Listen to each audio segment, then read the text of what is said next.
Alléluia. Bien-aimés frères et sœurs, la Bible dit que sans la sanctification, personne ne verra Dieu.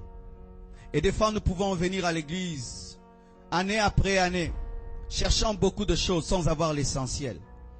Et lorsque la parole de Dieu dit, sans la sanctification, personne ne verra Dieu, il s'agit même de l'homme de Dieu, de moi qui suis en train de prêcher. Personne. Dieu n'a pas de chéri, Dieu n'a pas de chouchou, des hommes qu'il comprend, et il tolère leur mal et il dit, toi quand même, tu y entreras. Dieu révèle cela au travers de Moïse. Moïse, l'homme qui a vu le buisson ardent, qui a divisé en deux la mer rouge. Lorsque Dieu lui dit, parle au rocher, il frappe. Dieu lui dit, tu n'entreras pas. Et souvenez-vous, Jésus-Christ, pourquoi est-il mort? Il est mort parce qu'il a porté les péchés des autres.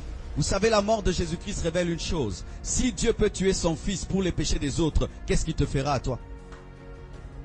Si je prends mon fils au oracle, je le tue parce qu'il a dit, papa, je prends le péché du voisin, qu'est-ce que je ferai au voisin? La mort de Jésus-Christ, ce n'est pas seulement un message de salut, c'est un message de jugement. Quand vous voyez Jésus-Christ à la croix et puis il meurt, c'est-à-dire que qu'est-ce que Dieu te fera?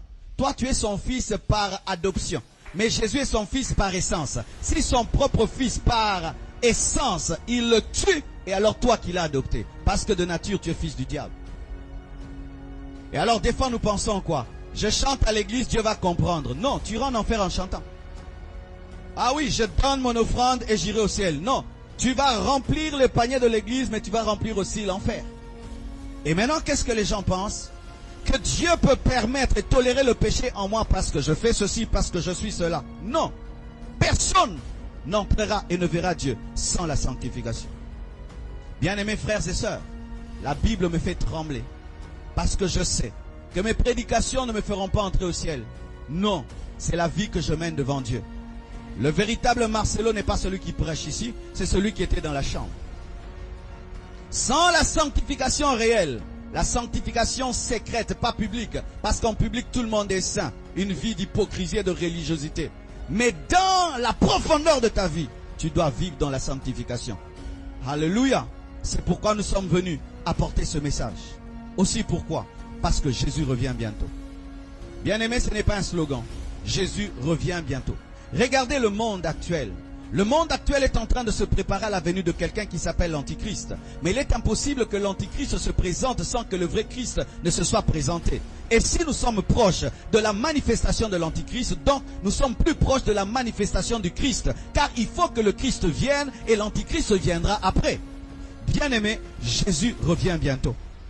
Et quand une femme est fiancée, et que son mariage s'approche, elle s'arrange davantage. Et j'aimerais te dire, Église, ton mari vient. Mais il faudrait que ta robe soit lavée, qu'elle soit purifiée. Et c'est le message de la sanctification qui peut laver la robe de l'Église.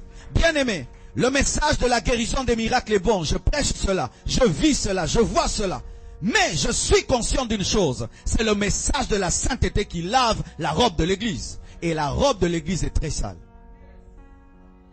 L'église est comme une femme qu'on va épouser demain, mais qui est vautrée dans la boue, vautrée dans la saleté, et qui dit quoi? Il m'a promis de m'épouser et il va m'épouser. Qui d'entre nous peut entrer dans une salle de noces avec sa femme et une robe sale? Aucun d'entre nous, humains que nous sommes. Tu vas dire à ta fiancée, va arranger ta robe. S'il faut attendre, j'attendrai. Mais nous pensons que l'enlèvement aura lieu malgré que nous vivons dans le péché.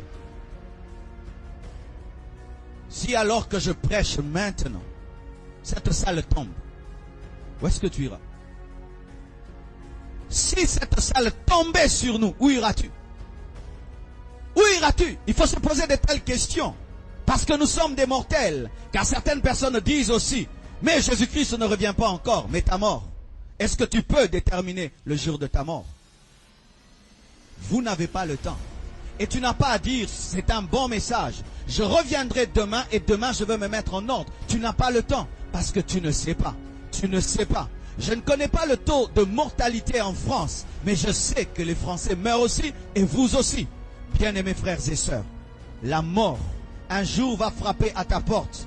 Et si tu n'es pas en ordre avec Dieu, cette mort, au lieu de te conduire vers le paradis, va t'amener dans le feu.